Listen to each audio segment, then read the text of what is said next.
People like you with no job and a limited education are not welcome in this household." With those words, my mother-in-law poured scalding water on me. "It's hot, please stop." I involuntarily screamed, shocked by her bizarre behavior. Pouring boiling water on anyone is inexcusable. Fortunately, I suffered no burns, but it could have been a disaster. I couldn't believe my mother-in-law would resort to such extremes. Moreover, it wasn't me but my husband who was unemployed. A growing anger towards my mother-in-law's attitude surged within me. Enough is enough.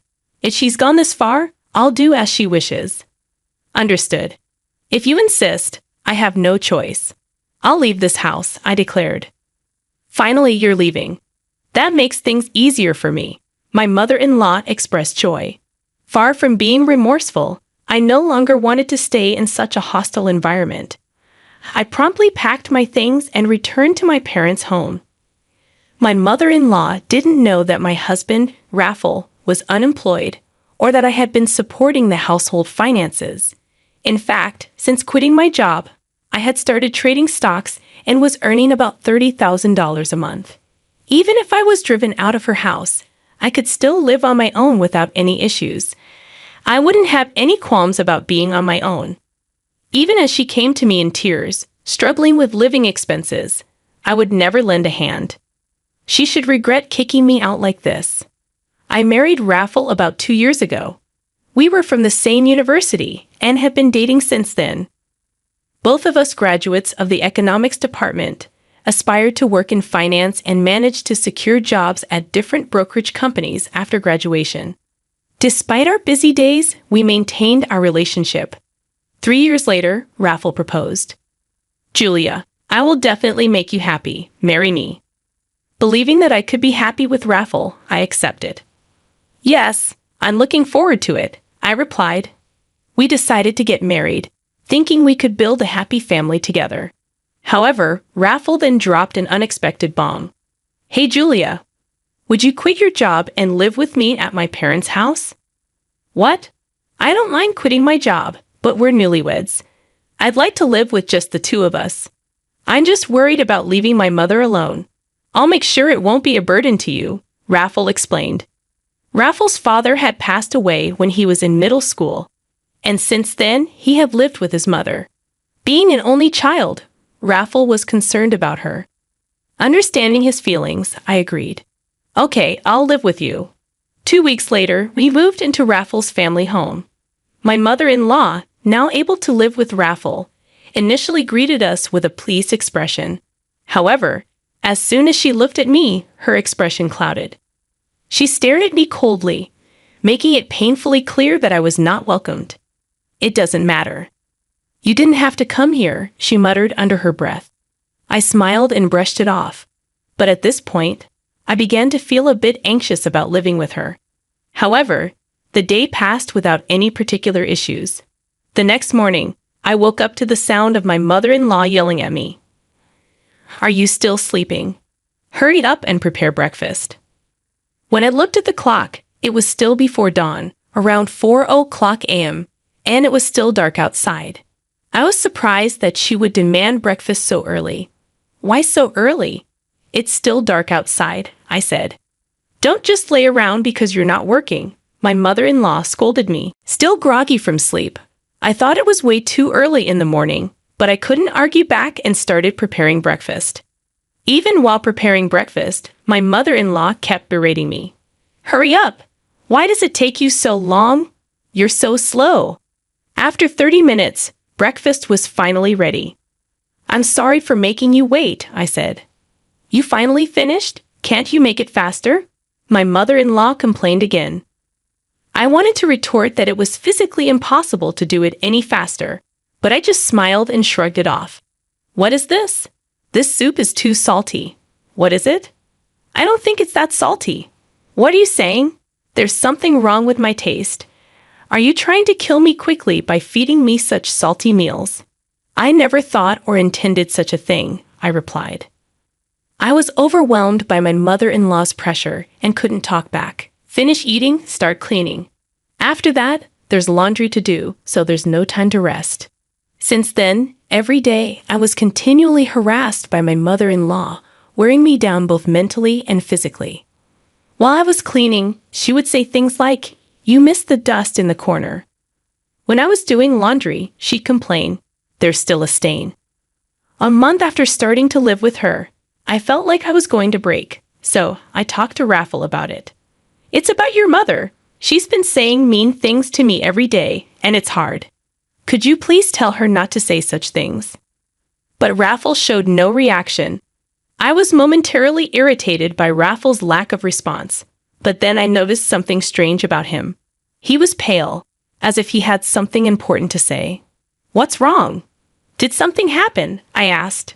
Hesitantly, Raffle began to speak. "Actually, I've been fired from the company." "What is this? Some kind of joke?" I was speechless, unable to comprehend. "There was a downsizing at the company, and I got laid off," Raffle explained. According to Raffle, due to recent economic downturns, the company's profits had plummeted, leading to unavoidable large-scale layoffs. "So you'll be unemployed from tomorrow." "Well, I can work for one more month after receiving the notice of dismissal, but after that." Fortunately, I had been using my knowledge from my time at the securities company to trade stocks. Although I struggled at first, I was now earning about $30,000 a month, so we weren't struggling financially.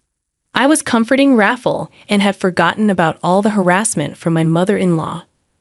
From the next day onwards, I endured my mother-in-law's harsh treatments as Raffle lost his job.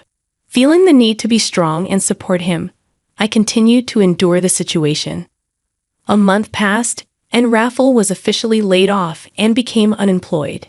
He started looking for a job initially, but gradually he began to spend most of his time at home, making excuses. "Shouldn't you start looking for a job more seriously?"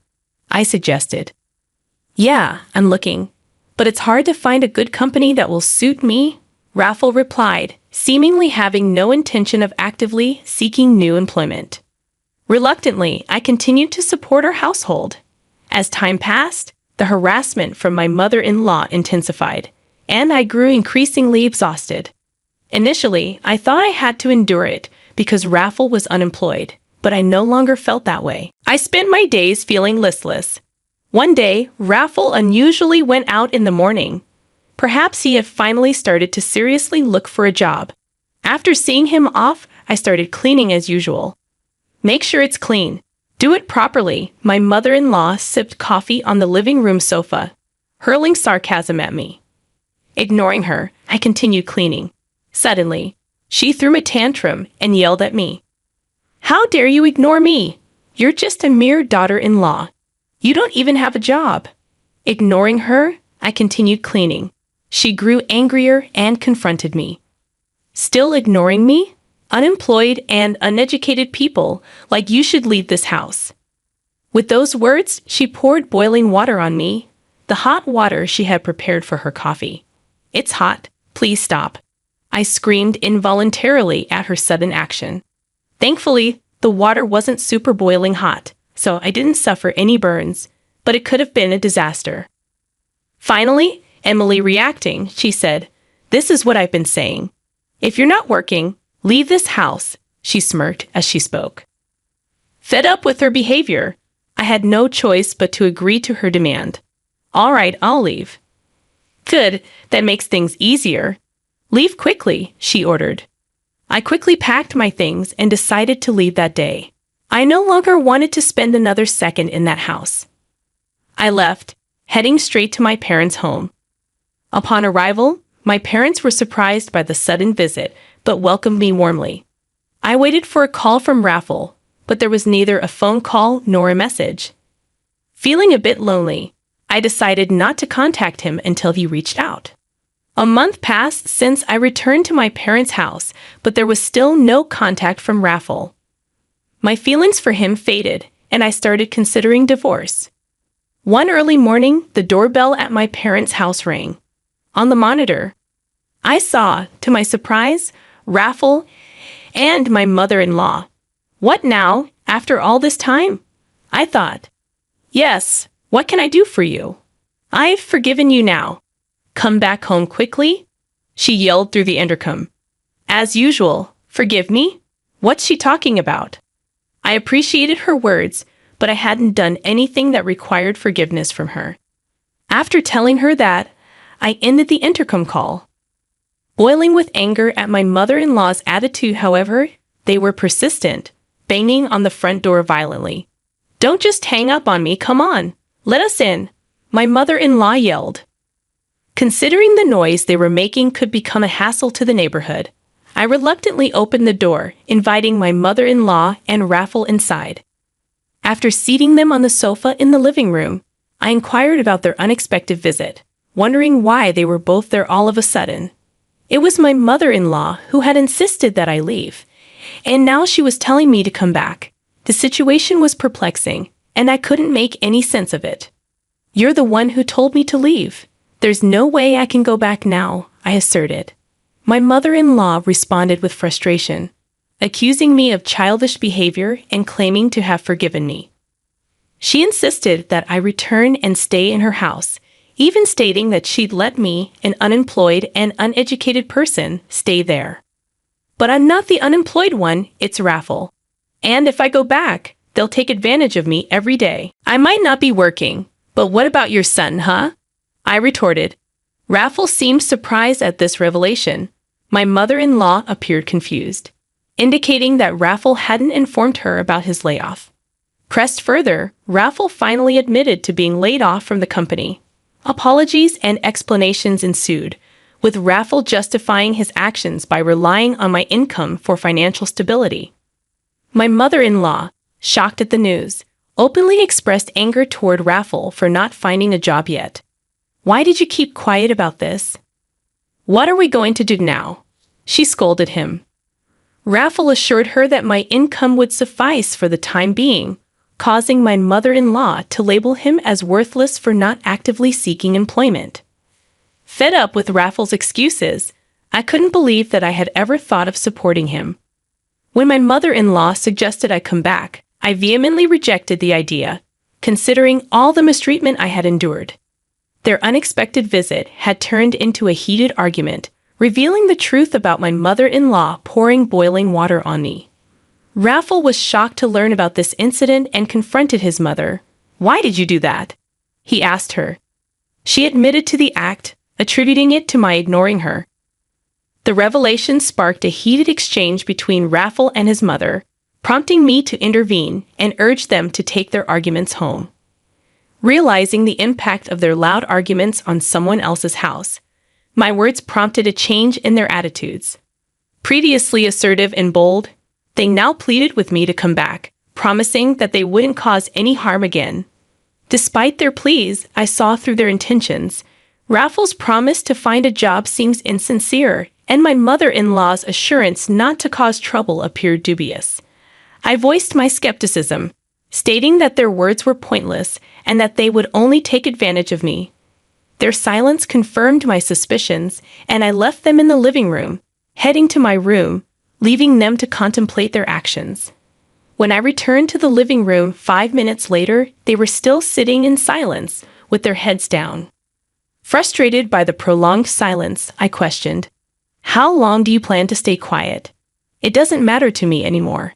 Instead of a response, Raffle signed something. I had handed him a pre-filled divorce form with my name on it. Surprised by the document, Raffle looked utterly confused. I bluntly explained, "Can't you see? It's a divorce form. I'm done with someone who won't find a job and didn't even contact me after I went back to my parents' house. Don't wait, please. This is too sudden," Raffle protested. I found his stubbornness irritating, as he seemed oblivious to the fact that his actions were the root cause of our problems. Unmoved, I affirmed, "I've made up my mind. My decision to divorce you won't change, no matter what you say." Raffle, still in disbelief, questioned if divorce was too harsh. Coldly, I responded, "I don't think so. It's your fault." I directed the same coldness toward my mother-in-law, who was partly to blame. Resigned to the situation, Raffle signed the divorce form, warning me not to regret it. However, I felt a sense of relief, and I asserted that the one who might regret it was Raffle. "I'll submit the divorce form." I don't want any compensation. Just go home, I declared, finalizing my divorce from Raffle. Though it may have seemed harsh, it was necessary to escape the harassment from my mother-in-law and Raffle's unemployment. 2 weeks later, while relaxing at my parents' house, I received a call from my ex-mother-in-law. She informed me that the electricity and gas had been cut off and questioned if I had done something. I explained that I had stopped paying for Raffle and her living expenses. Hoping for my assistance, she asked if I could cover it just for the month. I found her request absurd, considering we were no longer a couple and didn't live together. I firmly declined, suggesting she asked Raffle for help, as he had promised to find a job. Unable to comprehend my refusal, she pleaded for help, playing the ex-wife card. However, I remained firm, ending the call and blocking her number. Finally, I severed ties with both my ex-mother-in-law, who constantly harassed me, and Raffle, who had proven to be unreliable. Life at my parents' house became peaceful, and I focused on rebuilding my life. Months later, while checking stock charts on holiday, I received a message from Raffle. He apologized for everything, acknowledging his reliance on me and the recent job at a factory. Despite the apology, I had no intention of getting involved with them again. Raffle mentioned his mother's continued harshness and expressed a desire for me to come back. Reading the message, I believed reconciliation was unlikely. I blocked Raffle's number. 6 months after the divorce, I started dating a man introduced by a friend. He was reliable, treated me well, and despite the age difference, we connected. While marriage was not on the immediate horizon, I cherished the happy times we spent together, focusing on the present and leaving the past behind.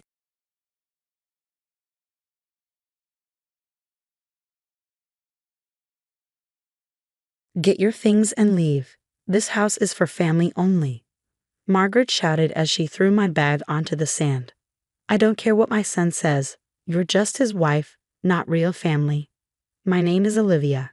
I'm 34, and my mother-in-law was kicking me out of our beach house while my husband James was away for work. For 8 years, this had been our summer home, a place full of happy memories with James and our daughter, Emma. Margaret stood on the deck, angry and red-faced. Behind her, my sister-in-law, Amanda, smirked. She was already imagining how she would turn my art studio into a playroom for her kids. Did you hear me? Margaret snapped. Pack up and go. Amanda's kids need the space. They're real family. I calmly picked up my bag, brushing off the sand. Of course, Margaret, I understand. She frowned, expecting me to argue or cry. Well, good, she muttered, disappointed. James will agree. Family comes first. Oh, I'm sure he will, I said with a small smile as I walked inside to pack. I could hear Margaret and Amanda talking in the kitchen. That awful blue paint in the master bedroom. Gone? Margaret said. And that silly art studio? It'll be a perfect playroom. As I packed, I thought about James's grandfather, Robert. He had built this house with his own hands and always welcomed me, even when Margaret didn't. You're the daughter I always wanted, Robert had told me before he passed away. Promise me you'll keep this house full of love. Real family, not just blood. I had promised him, and he had done something to make sure I could. Margaret appeared in the doorway. I called a car for you, she said. Amanda's family will be here soon. I picked up my bag and smiled. Just one thing before I go. I should call the security company. Margaret frowned. Security? Why? To update the codes. Can't have unauthorized people in a house. Amanda stepped forward. This is our family home. I looked at them and said, actually, it's mine. Robert left it to me. Silence. Margaret's face turned pale. Amanda's mouth hung open. You're lying, Margaret whispered. I pulled a paper from my purse. Want to see the deed? Robert made sure it was official. Margaret grabbed it with shaking hands. As she read the final paragraph, her eyes widened. Robert had left the house to me with a clear note. This home is for real family, not just blood. This can't be legal, Amanda said weakly. Oh, it's very legal, I replied. In fact, since you care so much about unauthorized people, I should ask you both to leave. I'll be changing the locks. Margaret gasped. You can't do this. We've spent 40 summers here. I smiled. Actually, I can. But unlike you, I believe family is about love, not just blood. So here's the deal. You both apologize sincerely. Then we'll sit down and make a fair schedule for using the house. One that includes everyone. I walked toward the door, then turned back. Oh, and Margaret? That awful blue paint in the master bedroom. It's staying. Robert picked it himself. The aftermath of my revelation rippled through the family like a tidal wave. Margaret and Amanda left that evening, slamming doors and making dire threats about lawyers and family betrayal. I spent that night alone in the beach house, sitting on the deck where Robert and I used to share our morning coffee, remembering his words about standing my ground. James called the next morning, his voice tight with concern. Mom called me in hysterics. Something about you kicking them out of the beach house? I took a deep breath, watching the waves roll in. Your mother tried to throw me out first, claiming the house was for blood relatives only. I simply showed her the deed Robert left me. There was a long pause. Grandpa Rob left you the house. His tone was surprise, but not angry. When? Last year, before he passed. He wanted to make sure it stayed a place for the whole family, not just the ones your mother approves of. I explained everything. Margaret's ambush, Amanda's smug plans for my art studio, their attempts to erase every trace of my presence in the house. James let out a slow breath. I'm sorry, Liv. I should have seen this coming. Mom's always been difficult with you. Difficult is putting it mildly, I said, thinking of 8 years of subtle jabs and not-so-subtle exclusions. But I'm not going to stoop to her level. The house stays open to everyone, as long as they can behave like actual family. I'm coming home, he decided. This needs to be handled in person. While waiting for James to arrive, I received a barrage of texts from extended family members. Some, like James's cousin Michael, were supportive. About time someone stood up to Aunt Margaret. Others, clearly influenced by Margaret's version of events, were less kind. I spent the day going through old photos Robert had kept in his study. There were pictures of James as a child, building sandcastles with his grandfather, photos of family barbecues and fishing trips, and newer ones, Emma's first steps on the beach, Robert teaching her to use his old telescope, my art shows in the garden. The sound of cars pulling up broke through my reminiscing. Looking out the window, I saw James's car, followed by Margaret's luxury SUV, Showtime. The family meeting that followed was exactly as tense as I'd expected.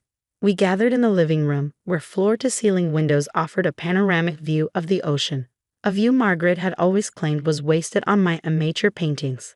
This is ridiculous, Margaret started, her voice shrill. Robert wasn't in his right mind when he made these changes. We'll contest it. Actually, James interrupted. I called his lawyer this morning. Everything's ironclad. Dad witnessed the signing himself. Margaret turned to her husband, Thomas, who had been suspiciously quiet until now. You knew about this? Thomas shifted uncomfortably. Rob talked to me about it. Said he wanted to make sure the house stayed what it was meant to be, a place for family to come together, not drift apart. We are together. Amanda protested. We're blood. Blood isn't everything, I said quietly. Family is about love, support, acceptance. Robert understood that. He saw how you both treated me, how you tried to exclude me, how you made Emma feel less special than Amanda's kids because she's not a peer steward. James's head snapped up. What? Oh, you didn't know? I turned to my husband. Last Christmas, your mother told Emma she couldn't participate in the family gift exchange because she wasn't really a steward since I'm not from the right bloodline. The room fell silent. James looked at his mother in horror. Tell me that's not true. Margaret's face flushed. I was just trying to maintain family traditions. By hurting my daughter. James's voice was dangerously quiet. By making my wife feel unwelcome in her own family.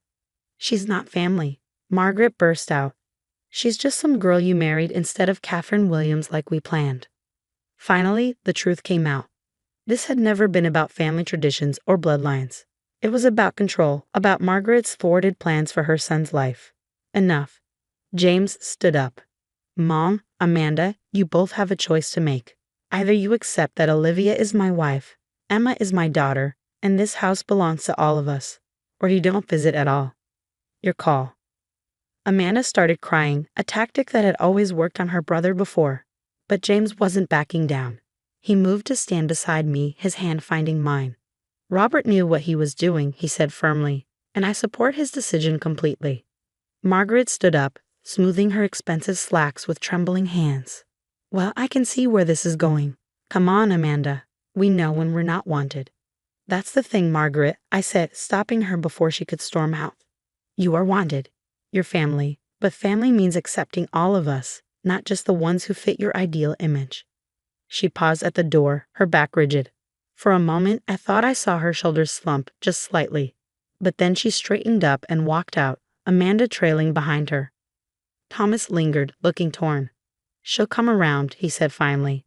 She just needs time. Rob, he would be proud of you, Olivia. Both of you. As the sound of cars fading into the distance filled the air, James and I stood on the deck, watching the sunset paint the ocean in shades of gold and pink. I'm sorry, he said softly. I should have protected you and Emma better. I leaned into his side. We're protecting each other now.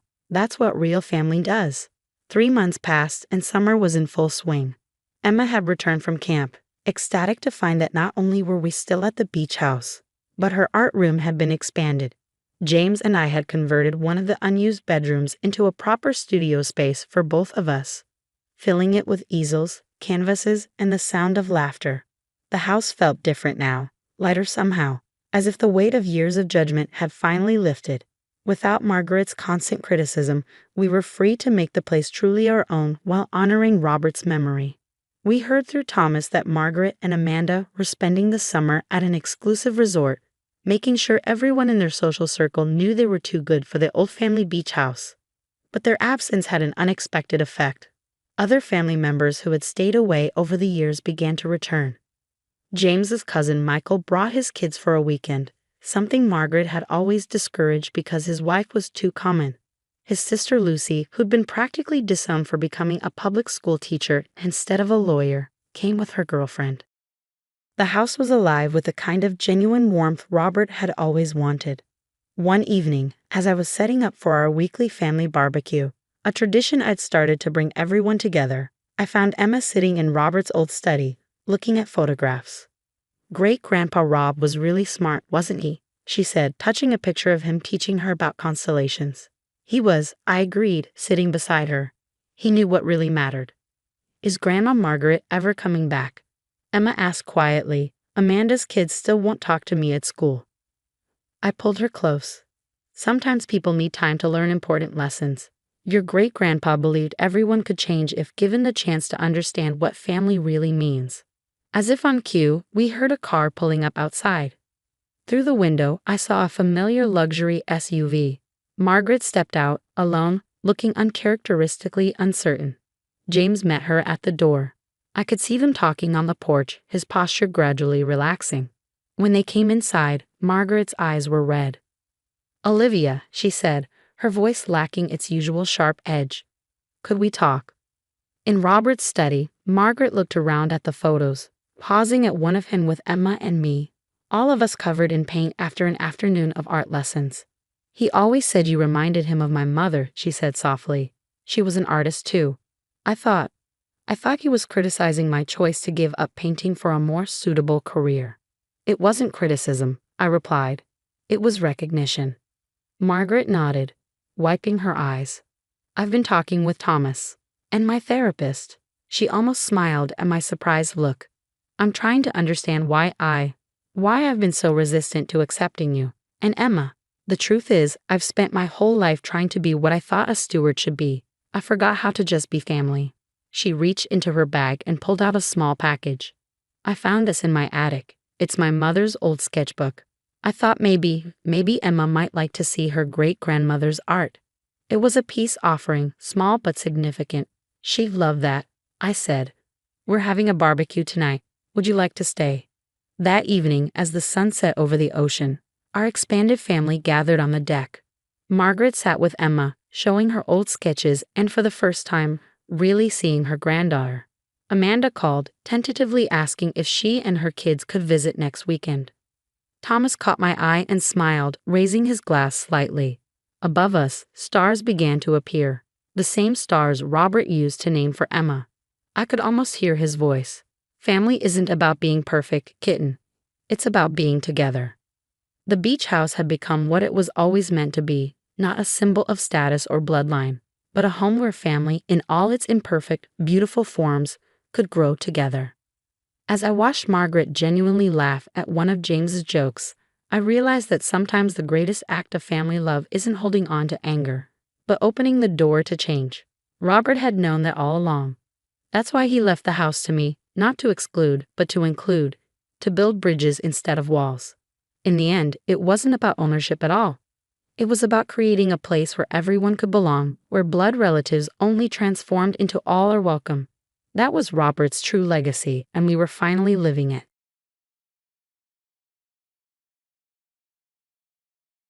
My sister-in-law, Amanda's cheerful voice rang from my phone as I scrolled through her latest Instagram post. My hands shook with anger as I watched her video. She made it look like she had been by my son Oliver's hospital bed the whole time, watching over him with love. The truth?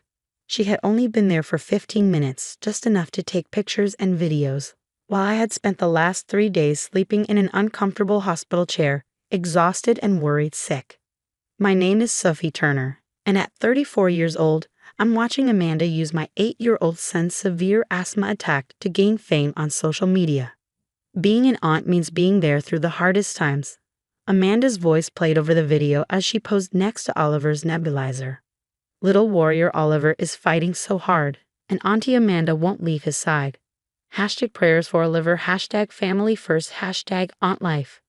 I turned off the video, my stomach twisting. She had posted it an hour ago, but she hadn't even been at the hospital since yesterday. Meanwhile, I hadn't left Oliver's side once.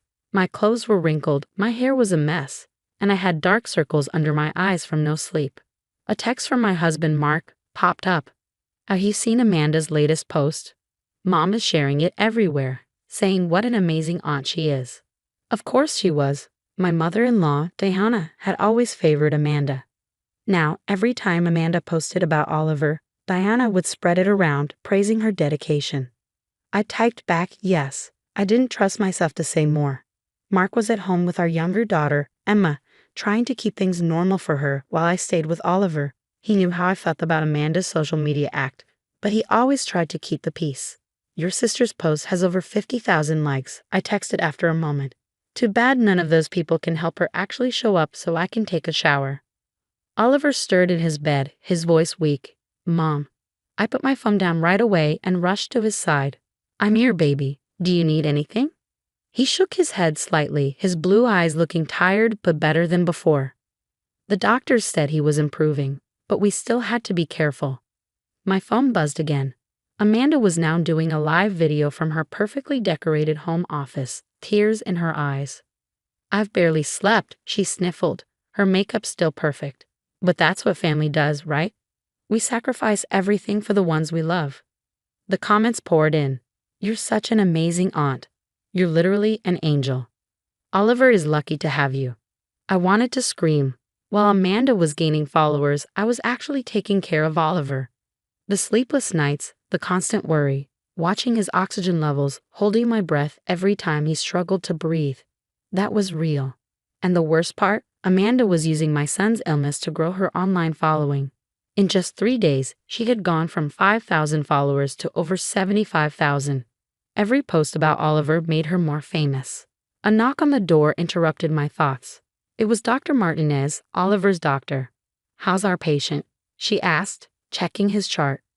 Better, I said, running my fingers through Oliver's curls. His breathing is easier today. Dr. Martinez nodded. That's good. Has anyone come to give you a break? You look exhausted. I thought about Amanda's live stream still happening. No, I said quietly. It's just me. She gave me a kind look. Try to rest when you can. Oliver needs you to be healthy too. After she left, I checked my phone again. Amanda had already posted new pictures, old baby photos of her with Oliver, carefully edited to look perfect. The strongest little warrior I know, she had written. Auntie's heart is breaking, but I won't leave his side. Follow for more updates on our journey.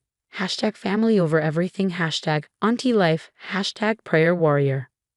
Our journey. I looked at my sleeping son, then at my reflection in the window, messy hair, tired face, and a coffee-stained shirt. This wasn't a journey. It wasn't content. This was my child fighting to breathe, while Amanda turned his illness into her social media brand. Then another text from my mother-in-law. Amanda is doing such a great job keeping everyone updated. You should thank her for taking this burden off your shoulders. That was it. Something inside me snapped. I opened my laptop and started typing. It was time to show the world what real family looked like, and it had nothing to do with likes, shares, or follower counts. I stared at my laptop screen, my fingers hovering over the keyboard. Oliver's heart monitor beeped steadily in the background, and the hospital room's bright lights cast sharp shadows. But I could see clearly now. I knew what I had to do. I pulled up Amanda's posts from the past 3 days, 15 staged photos, 7 emotional videos, 3 dramatic live streams, all making her look like a devoted aunt. Then, I opened my phone's camera roll. My photos were different. No filters, no perfect angles, just real moments. Oliver's 2 breathing treatments, his tired but brave smiles, the nurses helping him. Most importantly, I had the hospital's visitor log. It showed the truth. Amanda had spent just 45 minutes at the hospital in 3 days, only long enough for her social media posts. Sophie? Oliver's weak voice broke my thoughts. Is Aunt Amanda really helping me get better? My heart clenched. He had seen her posts. She had made sure of that. No, sweetheart, I said gently, sitting beside him. You're getting better because you're strong. And because of the doctors, the nurses, and the people who are really here with you. He nodded, squeezing my hand. I just thought, maybe she cared more now. That was it. My decision was made. I opened my social media account and typed, a story about real family, no filters, no music, just the truth. First, I posted the visitor log proving Amanda's short visits, then my real photos, ones that showed the hard moments, the sleepless nights, the reality of caring for a sick child. Real family, I wrote, doesn't need an audience. Real family shows up in the hard moments, not just the photogenic ones. I added screenshots of Amanda's monetized posts, her sponsorship deals, and the merchandise line she had launched using Oliver's illness. My hands shook as I hit post, but I felt lighter. The reaction was immediate. My phone buzzed nonstop. People who had believed Amanda's devoted aunt act were shocked. They started questioning her. Did you think this through? Mark texted. You know how Mom will react. As if on cue, my mother-in-law called. I let it go to voicemail. I already knew she would tell me I was being unfair, that Amanda was just trying to help, but I wasn't the one dividing the family. Amanda had done that when she used my son's illness for attention. Then, a nurse peeked into the room. Mrs. Turner, there's someone here insisting on seeing Oliver. Should I? Before she could finish, Amanda stormed in, her face red with anger. How dare you? She hissed, waving her phone. Do you know what you've done? I was building something important. I stood up, putting myself between her and Oliver. Building what? A brand? A following? At my son's expense. I was raising awareness, she shot back. People were praying for him. No, I said calmly, they were buying your merchandise. While you were filming at home, I was here, holding his hand. That's the difference between real family and social media family. Amanda's face crumpled, but I noticed her hand twitch toward her phone. Probably to record this moment too. Don't, I warned. This isn't content, Amanda. This is my son's life. Oliver's monitor beeped softly behind us.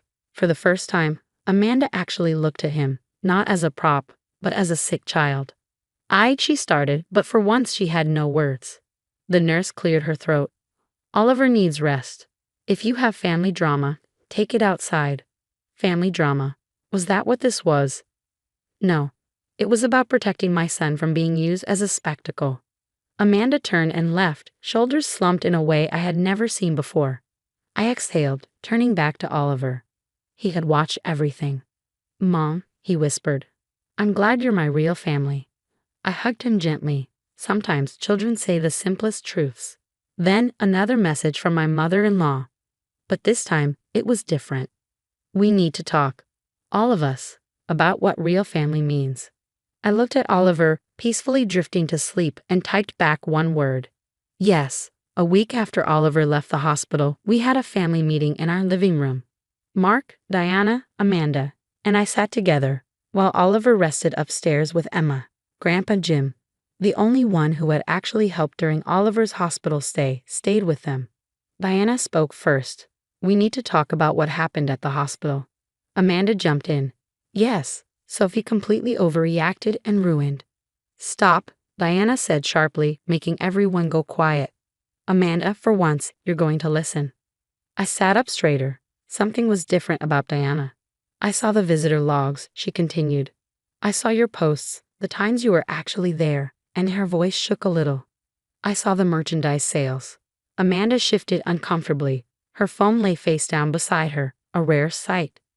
You were making money from your nephew's illness, Diana said, her voice heavy with disappointment. While Sophie was living every mother's nightmare, you were building a brand. Mom, I was trying to help. Amanda protested. The awareness, the prayers. The money? Mark cut in. The followers?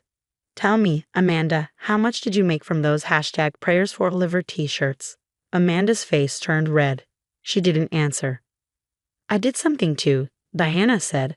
She pulled out her iPad and opened Facebook. There was a new post. An apology to my daughter-in-law. I was wrong. While Sophie was being the mother Oliver needed, I was blindly supporting a social media campaign that took advantage of his illness. True family isn't about likes and shares. It's about showing up. Sophie showed up. I didn't. I'm sorry. Tears filled my eyes. Diana reached for my hand. I've always been proud of Amanda's marketing skills, she admitted. But I forgot the difference between marketing and manipulation, between appearance and reality. Amanda stood suddenly. This isn't fair. I was just. Just what? I asked, my voice calm. Just using my son's illness for followers, just selling shirts with his name while he struggled to breathe. Tell me, Amanda, what were you just doing? For the first time, she seemed to understand. She sat back down, her confidence fading. I didn't think about it that way, she whispered. That's the problem, Mark said. You didn't think about Oliver at all. Just how his story could help you. A small sound from the doorway made us all turn. Oliver stood there in his pajamas, his inhaler in his hand. Grandpa Jim stood behind him, a hand on his shoulder. Aunt Amanda. Oliver's voice was small but steady. My friend Tommy at school saw your videos. He asked if you made money from me being sick. I didn't know what to say. Amanda's face crumpled. This time she wasn't crying for the camera. Oliver, I'm so sorry, she choked out. I was wrong. So wrong. Oliver walked over and hugged her. It's okay. But maybe next time you can just be my aunt. Without the camera. Amanda nodded, holding him tight. Over his shoulder, she looked at me, her eyes full of real regret. I'll delete everything, she said. The posts, the merchandise site, all of it. And she hesitated. I'll donate the money to the hospital's pediatric asthma program. It was a start. That night, after everyone left and the kids were asleep, Mark and I sat on our porch swing, the same place where Amanda had once staged her worried aunt photo shoot. Think anything will change? I asked. Mark squeezed my hand. Mom's already different. And Amanda? Well, she hasn't posted in hours, which might be a record. I laughed softly, then I grew serious. I just want Oliver to know what real family means. He does, Mark said. Because you show him every day. My phone buzzed. A text from Diana.